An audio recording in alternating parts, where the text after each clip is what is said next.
올립니다.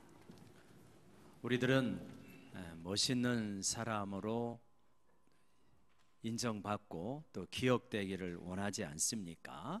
참 그 사람 멋있다. 외적인 멋도 있을 것이고 내면의 멋도 있을 것입니다.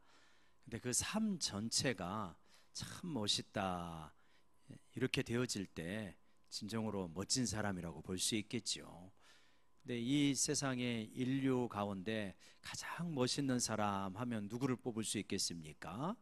예수님일 것입니다. 예수님의 외모는 특별히 성화 속에서 보이는 예수님은 굉장히 잘생기시고 멋있지만 사실 실제 예수님의 모습은 사람들이 보기에 고개를 돌릴 정도로 초라한 모습이라고 이사야서에 나오죠.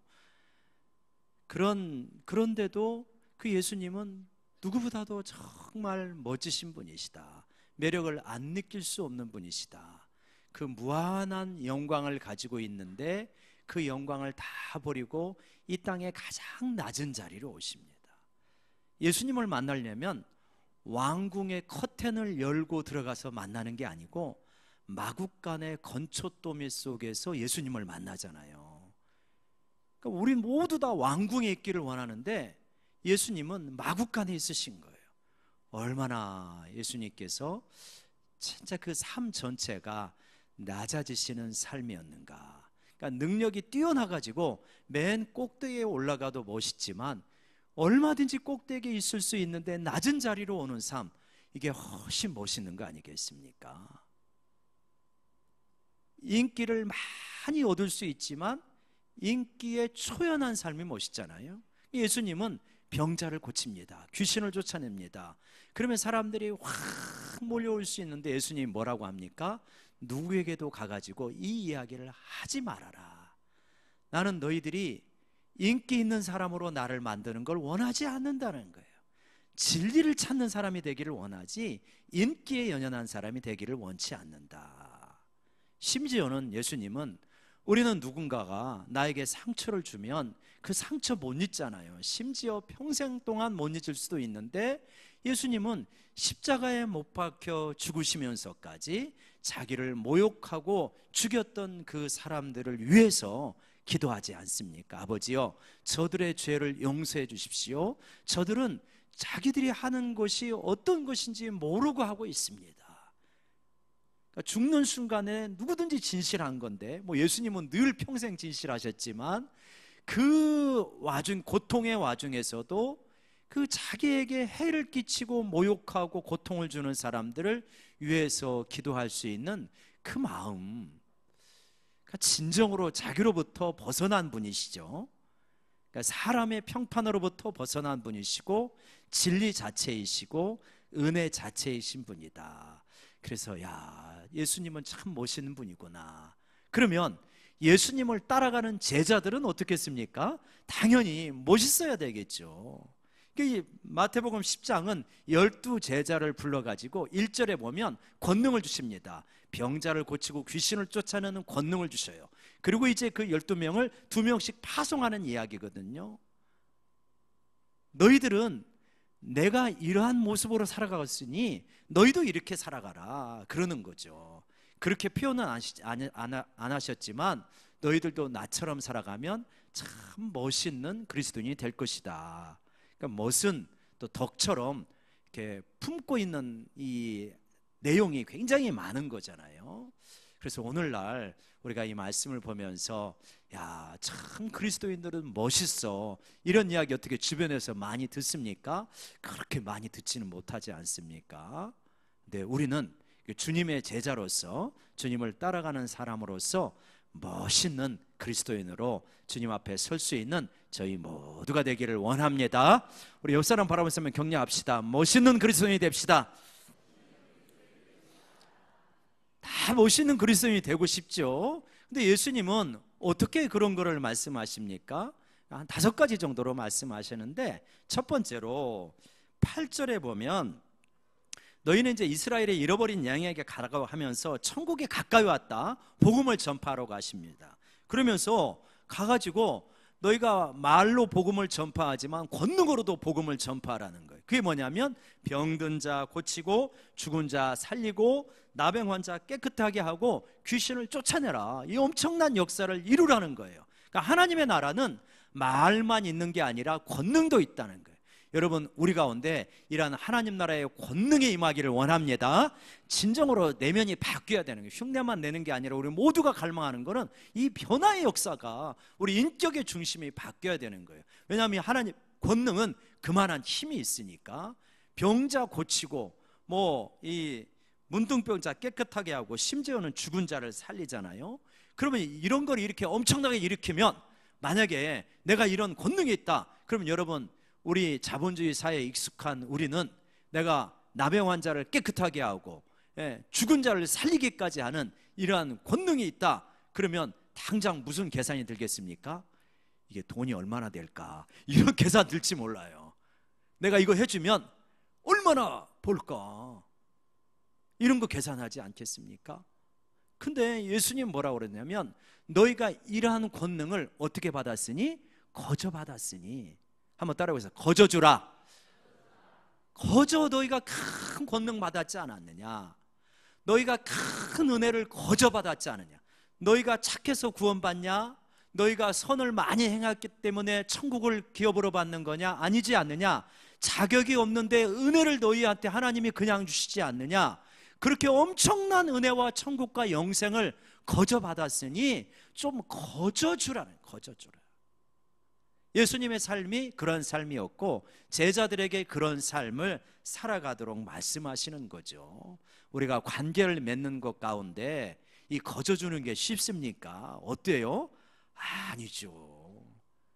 우리가 상처를 이 수학 등식으로 풀이하면 어떻게 됩니까? 상처 이꼬로 준 것 빼기 받은 것, 이게 상처 아닐까요?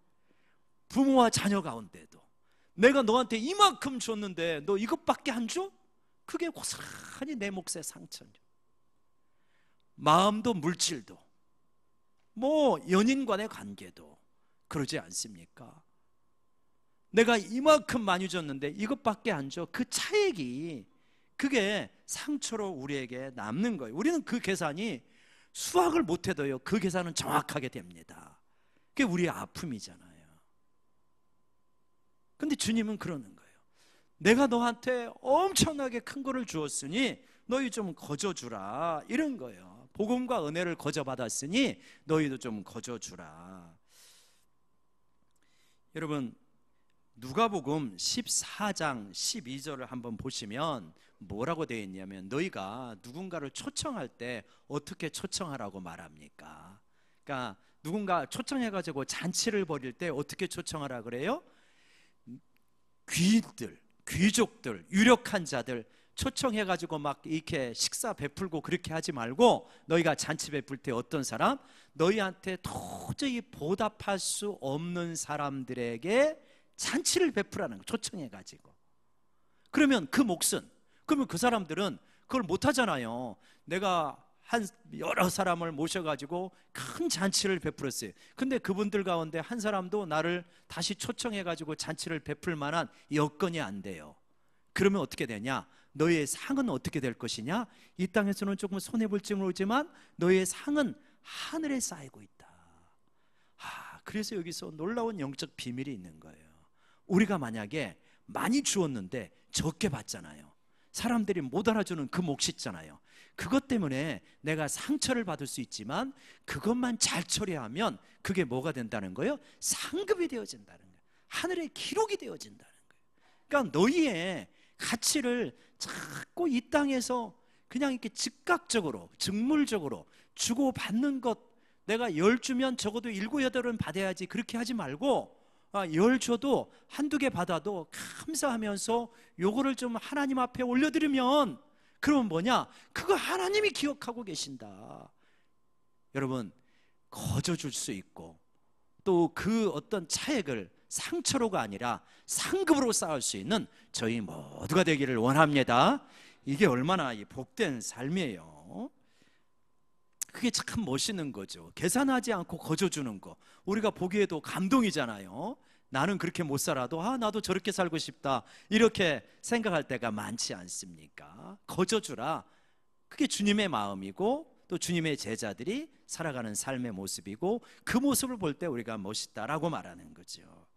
두 번째로 거저줄 때 어떻게 가냐면 이제 거저주면서 가는데 그러면 내가 많이 뭔가 쟁여고 있으니까 그러니까 거저줘도 상관없겠냐? 그게 아니라는 거예요. 9절과 10절을 보면 이제 복음을 전하고 은혜를 나눠주러 나가는데 금이나 은이나 동을 가지지 말고 여행 위에서 배낭도 가지지 말고 두보롯도 가지지 말고 신이나 지팡이를 가지지 말아라 그러는 거지. 그러면 그렇게 나가면 뭘로 밥은 사 먹고 금은 동이 화폐잖아요. 금전, 은전, 동전 그런 거잖아요. 그런데 그러면 뭘로 나는 가서 먹고 사고 자고 그렇게 합니까? 뭐라 그럽니까? 일꾼은 자기가 먹을 것을 받는 것이 마땅하다. 너희는 누구의 일꾼이냐? 하나님 일꾼이니까 하나님께서 챙겨주신다. 여러분 이 말씀을 문자 그대로 믿으시면 아멘 합시다. 하나님이 챙겨주신다는 거예요. 너희 먹을 것 내가 너희를 파송한 거니까 하늘에 계신 아버지께서 다 보고 계시니까 챙겨준다. 그러니까 네가 막 착같이 내 목 내가 안 챙기면 나는 굶어 죽는다 그렇게 생각하지 말아라. 여러분 거저주는 삶, 챙기지 않는 삶, 이 치열한 경쟁의 시대에 아주 망하기 딱 좋은 삶의 패턴 아닙니까? 참 우리가 만약에 이렇게 살아가면 어른들이 저런 철딱선이 없는 자식 같으니라고 아마 이렇게 야단 맞을지도 몰라요. 너는 도대체 어떻게 살라고 그 모양이냐? 걱정을 막 이 혀를 찌찌찌 차면서 하지 않겠습니까? 근데 뒤집어서 말하면 하나님께서 혀를 찌찌찌 차시는 것 같아요. 너희는 왜 그렇게 믿음이 없어가지고 너희 하늘에 계신 아버지가 다 챙겨줄 것을 준비하고 있는데 네가 그냥 악착같이 계산대로만 살아야 먹고 산다고 생각하냐? 내가 챙겨주는 몫은 언제 너 받을래? 네 몫으로만 살래? 아마 뒤집어서 말하면 하나님께서 혀를 찌찌찌 차면서 탄식하면서 너 믿음의 응답을 언제 받으며 살래? 이렇게 말씀하실 수 있겠구나. 그럼 어떤 사람이 진짜 멋있는 사람이냐? 그렇구나. 믿음으로 사는 사람이 가장 멋진 사람인 줄로 믿습니다.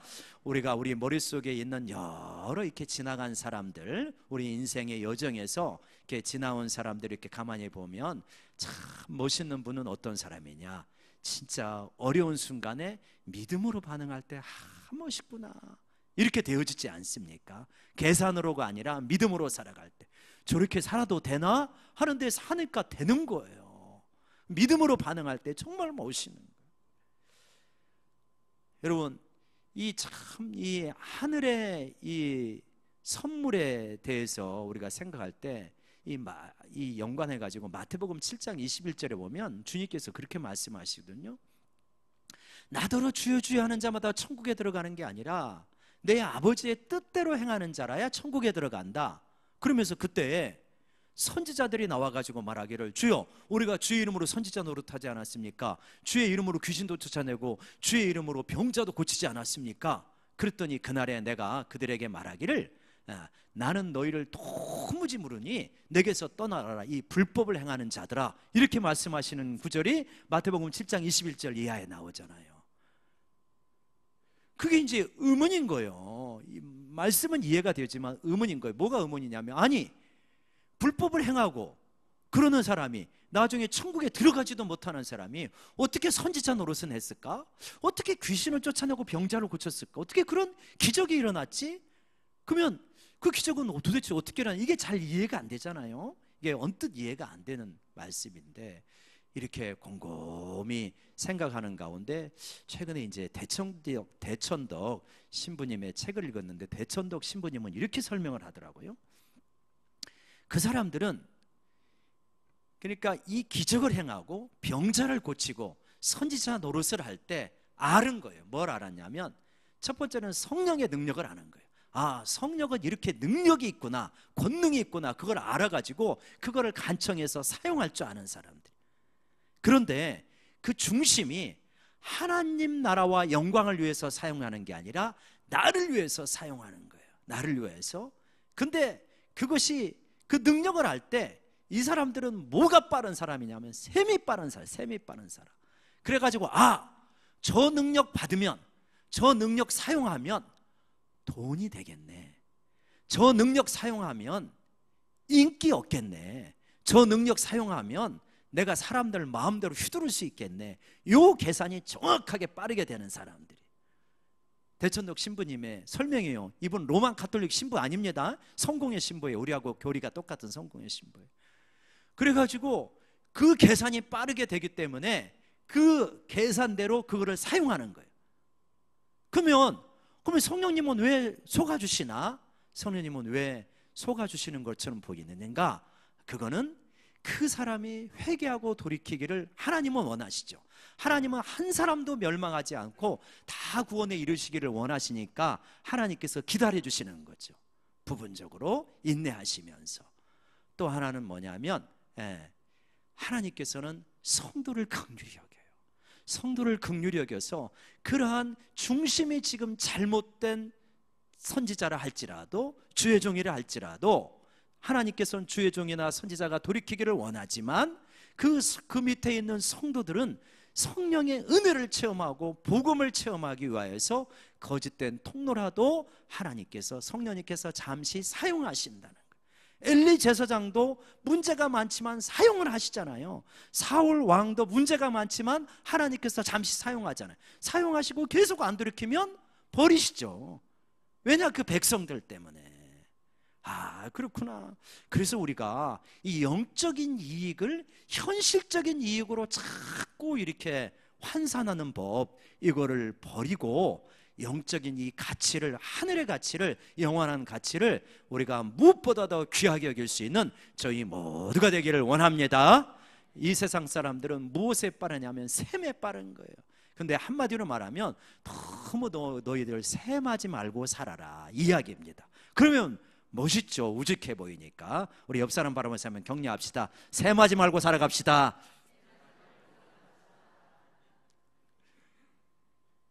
세 번째로 예수님께서는 뭐라고 그러시냐면, 너희가 어떤 성이나 마을에 들어가면 그 중에서 어떤 합당한 자를 찾았으면 그 성에서 떠날 때까지 거기서 머무르라는 게 무슨 말이냐면, 이 당시는 모텔이나 호텔이 없잖아요. 근데 복음 전도자가, 주의 제자들이 이렇게 한 성읍에 갔습니다. 그럼 그런 곳이 없으니까 어느 지배를 찾아가야 되는데 처음에 만나는 사람이 누군지는 잘 모르죠. 그 성에서 얼마나 집이 큰지 작은지 그걸 모르는데 어떻게 이제 그분이 초청해서 그 집에 가게 되었어요. 근데 이제 거기서 복음을 전하고 병자가 고쳐지고 또 심지어는 죽은 자가 살아나고 그러니까 막 여러 사람들이 오는 거예요. 그래가지고 아니 그 성읍에서 왜 이렇게 초라한 집에 계세요? 우리 집이 훨씬 크니까 우리 집으로 갑시다. 그래가지고 큰 집에 좋은 집으로 가지 말아라. 그 성읍 떠날 때까지 그냥 거기 머물러 있어라는 거예요. 왜냐? 너희가 이 땅에 편안함 위하여서 부르심 받은 게 아니다. 영원한 하늘나라와 그 영원한 가치를 위하여서 부름을 받은 것이지 이 땅에서 자꾸 안락함과 풍요로움 때문에 부름받은 게 아니다. 우리가 굉장히 불편하고 힘든 것이 뭐냐면 우리의 안락함이 깨어질 때 불편하고 힘들잖아요. 차 좋은 거 타시다가 아마 좀 더 안 좋은 걸로 타시게 되면 마음이 좀 상당 기간 불편할 거예요. 우리가 작은 거에서 큰 걸로, 불편한 것에서 편안한 걸로 갈 때는 우리가 마음이 좋지만 이게 그렇지 않고 그 반대 방향일 때는 훨씬 힘겨운 거죠. 그런데 그런 걸 좀 너희가 거부하면서 살아라. 왜냐? 너희가 이 땅에 안락함을 위하여서 부르심을 받지 않았기 때문입니다. 여러분 어떻습니까? 우리가 무슨 일을 할 때도 안락한 자리가 있고 힘든 자리가 있을 때 안락한 자리에 자꾸 찾아가면 이쁩니까? 안 이쁩니까? 안 이쁘잖아요. 저는 이제 최근에 우리 주방에서 에어컨이 2번 고장 났었어요. 그것도 참 머피의 법칙처럼 아주 이게 가을 같은 때 고장 나면 괜찮잖아요. 꼭 고장 나도 꼭 이렇게 한여름에 고장 나고, 혹시 누가 그랬는지 모르지만 이 어떤 아이가 그랬는지 어른은 안 그럴 것 같은데 희한한 분이 계셔요. 바닥 히터를 켜는 분이 있어요, 여름에. 그래가지고 우리가 더 더웠어요. 나는 그것도 몰랐는데 누가 발견을 했어요. 바닥이 켜 있다고. 참 그것도 참 놀라운 일이에요. 혹시라도 에어컨 킨다고 저 뒤에 그 문 열고 스위치 누르지 마십시오. 그거 바닥 히터입니다. 갖고 나는 막 이 열만 들어가지고 이렇게 덥구나 생각했는데 히터를 켰는가 봐요. 이제 그거 자취하고, 이제 이 저기가 에어컨이 고장 났잖아요. 그러니까 주방에서 일할 때 얼마나 이 땀들을 흘리시는지, 그렇게 그냥 주방에서 여름에 일하는 거 보면서 마음이 안타깝더라고요. 저거 뭐 이렇게, 그러면서 이제 마음속에 그런 생각도 드는 거예요. 여름에 밥을 안 먹을까? 그런 생각도 들고, 여러분이 고개를 끄덕이네요. 먹지 말자 그냥. 아마 그럴 것 같아. 여름에 목사님 오예배 하지 말죠. 그러면 할렐루야 하실 분도 있을 것 같아. 아니 그냥 여러분을 위해서 너무 몇 분이 너무 고생하는 걸 보니까 마음이 안타까운 거예요. 그래갖고 김밥을 삽시다 한번 우리 주방장님하고 의논을 했더니 너무 비용이 비싸다네요. 그래가지고 이래저래 이제 올해는 그냥 지나가고 내년에 이제 계속 구상 중인데요. 아무튼 진짜 이 무더위 가운데 뭐 다들 애쓰고 수고하시지만 저 바깥 떼약볕에서 주차하시는 분들, 그리고 이 주방에서 이 무더위 가운데서 막 자기 안락함을 포기하고 봉사하시는 분들, 참 귀하신 주님의 종이라고 믿습니다. 우리 한여름에 주방에서 애쓴 주방 대원들에게 한번 격려의 박수 한번 냅시다. 너무들 진짜 애쓰셨어요. 나중에 들어보니까 땀띠가 막 다 났다며요. 얼마나 힘들면. 그래요. 아무튼 좀 연구, 뭐 이제 여름이 지나갔으니까 연구해서 좀 내년에는 참 조금 더 쾌적하게 저기가 먹을 수 있도록 그래야 되지 않을까. 너무 고생을 안 시켜야 되겠다, 그런 마음이 드는 거예요. 아무튼 멋있는 사람은 어떤 사람이냐면 안락함과 편안함과 시원함만을 찾아다니는 게 아니라 힘들고 어려워도 땀띠가 나도 그 불편한 자리를 감수하는 거, 이게 진짜 멋있는 거죠. 주님은 그렇게 살아가라고 말씀하시는 거죠. 왜 그러냐? 너희는 이 땅에서 안락함을 위해서 부른 게 아니라 영원한 하나님 나라를 위해서 부름을 받았다. 너희의 진정한 고향은 어디냐? 이 땅이 아니다. 네가 진정으로 뿌리를 내려야 될 곳은 이 땅이 아니다. 너희는 이 땅은 잠시 나그네로 살아간다고 히브리서 11장에서 말하잖아요. 너희는 다 나그네야. 나그네에서 잠깐 동안 살아가. 인생은요 그렇게 길지 않습니다. 긴 것 같아도요 그렇게 길지 않아요.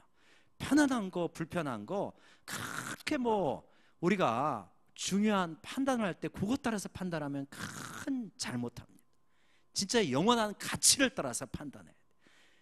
그래서 이 땅에서 좀 불편함을 감수하고 영혼에 상처 주지 않도록 하고 영원한 가치를 위하여서 너희가 선택하고 결정해라. 그래야 진정한 바른 선택을 하고 그게 멋있는 삶이다. 그렇게 말씀하시는 거죠.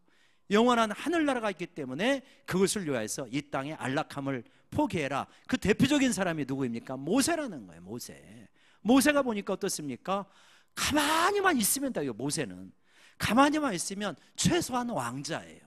평생 그러한 뭐 흥선군, 뭐 흥선대원군 그런 것처럼 왕의 형제로서, 왕이 안 돼도 왕의 형제로서 평생을 보장받는 게 모세의 자리잖아요.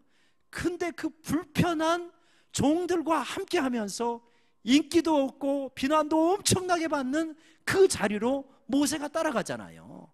왜 그걸 포기한답니까? 이 땅의 영화는 가치가 없다는 거예요. 영원한 하늘나라에 비하면 너무 가치가 없는 것이기 때문에 이 땅의 영화를 포기하고 종의 자리로 같이 갔다.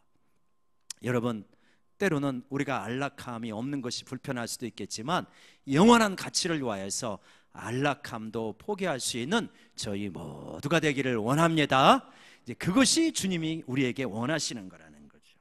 네 번째로는 너희가 그 집에 들어가면 평안하기를 복을 빌어라. 그래서 그 집이 평안의 복을 받을 만하면 받을 것이고 평안의 복을 받지 못할 것 같으면 그 복이 너희에게 임할 것이다 그러잖아요. 두 가지가 놀라워요. 하나는 뭐냐면 너희가 평안을 빌면 그 집에 평안이 임한다는 거예요. 여러분 이걸 문자적으로 믿으십니까? 여러분 우리가 대단한 사람이에요. 우리가 어느 집에 가서 평안을 빌면 실제로 그 집에 평안이 임한다니까요. 우리 권세가 얼마나 대단한 권세입니까?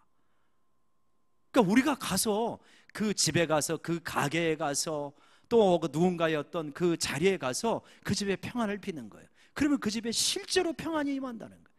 근데 그 집에 받을 준비가 안 돼 있고 전혀 하나님의 다스림을 거부하면 그 평안이 너에게 들어온다. 이게 또 두 번째 놀라운 거예요. 아니 영적인 원리가 이렇게 되는 거네. 그러면 무슨 말이에요? 나는 할 수 있는 한 좋은 것을 자꾸만 빌어줘야 되는 거예요. 축복의 말, 격려의 말, 평화의 말, 칭찬의 말 이런 거를 자꾸만 빌어주면 그 사람이 받을 만하면 받아서 좋고 그 사람이 못 받을 만하면 내 것이 된다는 거예요. 영적인 이기주의죠. 나 자신을 위해서도 그렇게 좋은 마음을 자꾸 품으라는 거예요. 여러분 그러지 않습니까? 우리말 속담에 우리의 본성을 한편으로 보여주지만 사라져야 될 속담이 있는데 뭡니까? 사돈이 논을 사면 배가 아프다. 그거 안 되잖아요. 아니 사돈이 사돈입니까? 사촌입니까? 사촌입니까? 사촌이 풍요로우면 아니 콩고물이라도 떨어질 거 아니에요. 오히려 너무 가난하면 도와줘야 될 거 아니에요. 근데 그 우리 마음속에서 시기하고 질투하고 비교하는 것 때문에 이웃 사촌이 논을 사면은 내가 배가 아픈 거예요. 근데 어떤 사람이 진짜 멋있는 사람이냐? 우리 그리스도인 영원한 하늘의 가치를 가지고 있는 사람은 어떤 사람이냐? 누가 이렇게 잘 되었을 때 그것을 좀 같이 기뻐할 수 있는 마음을 가지려고 애써가는 사람. 그게 이미 인격화되어 있으면 더 이상 바랄 것도 없고요. 가끔 우리가 그런 분을 만나요. 인격화되어 있는 분. 근데 우리 대부분은 그렇게 되려고 애쓰는 거죠. 좀 내가 축하해 줘야지. 자동적으로 축하가 되어지는 사람은 상당히 그런 훈련을 해온 사람이고, 그렇지 않은 보통의 우리들은 자꾸 이제 다른 사람이 잘 되었을 때 기뻐하고 기뻐하는 거죠. 저는 이제 상당히 그런 훈련이 되어 있죠.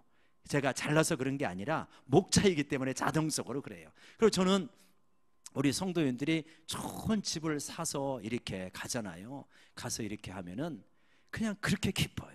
그리고 우리 성도님들이 가끔 전화가 와요. 목사님 이번에 기도해 주셔서 부장으로 승진했습니다. 그러면은 너무 기쁜 거예요. 그러니까 저는 비교할 위치가 아니니까 그렇게 순수하게 기쁨이 되는가 봐요. 그러니까 여러분 그렇게 이웃이 잘 되고 형제 자매가 잘 될 때 자꾸 빌어주는 좋은 마음을 갖게 되어질 때 그것이 우리 복인 줄로 믿습니다.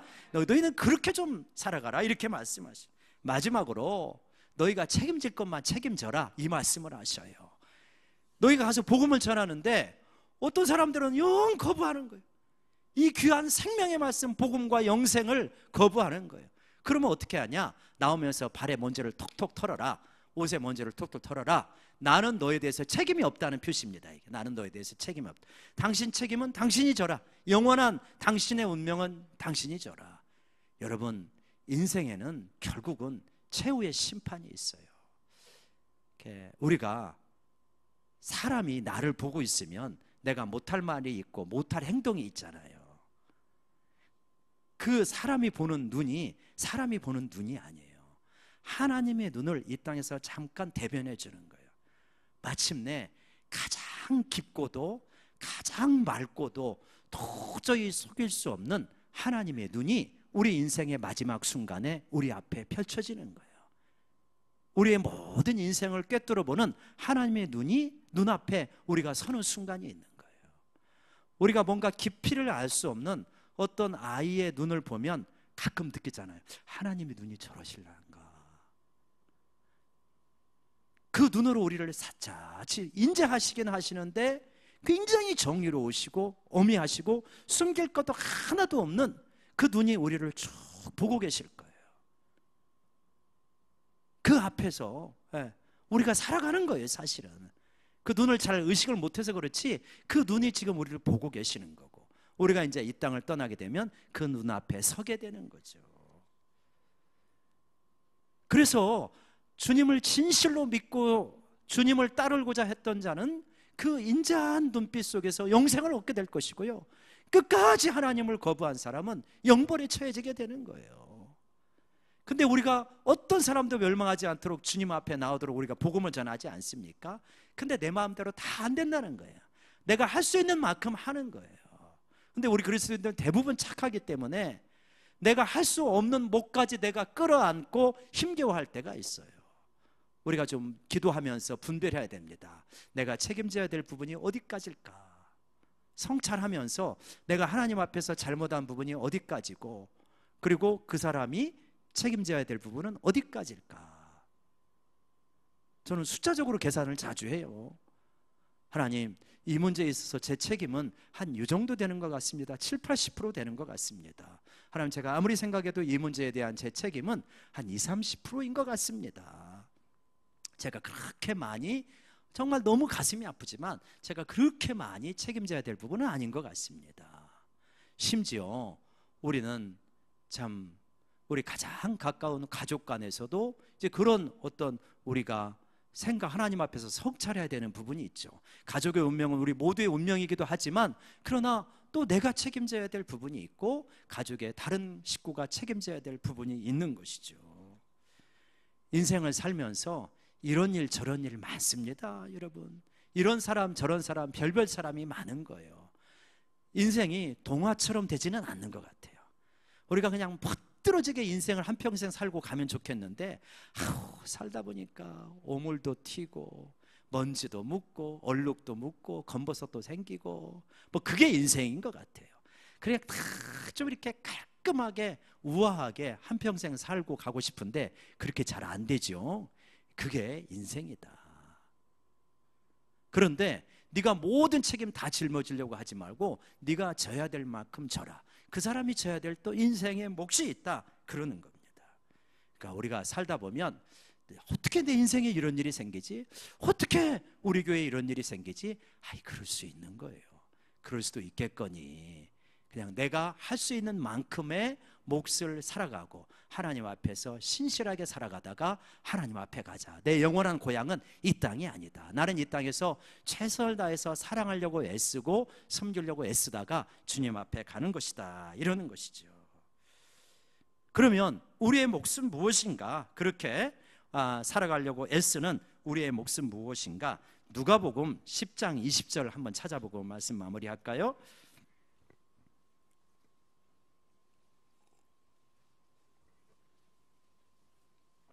누가복음 10장 20절, 신약성경 110페이지입니다. 우리 같이 한번 읽어볼까요? 시작.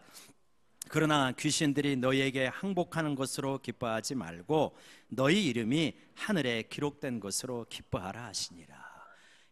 너희 이름이 하늘에 기록된 것으로 기뻐하라. 귀신들이 항복하고 사람들이 환호하는 것 때문에 사람들은 기뻐하기를 원하잖아요. 근데 그런 거 말고 내 이름이 하늘에 기록된 거로. 여러분, 대학 입시에서 내 이름, 내 수험번호가 나오는 발표 시간이 9시가 되었을 때 6시부터 일어나가지고 조바심이 나요.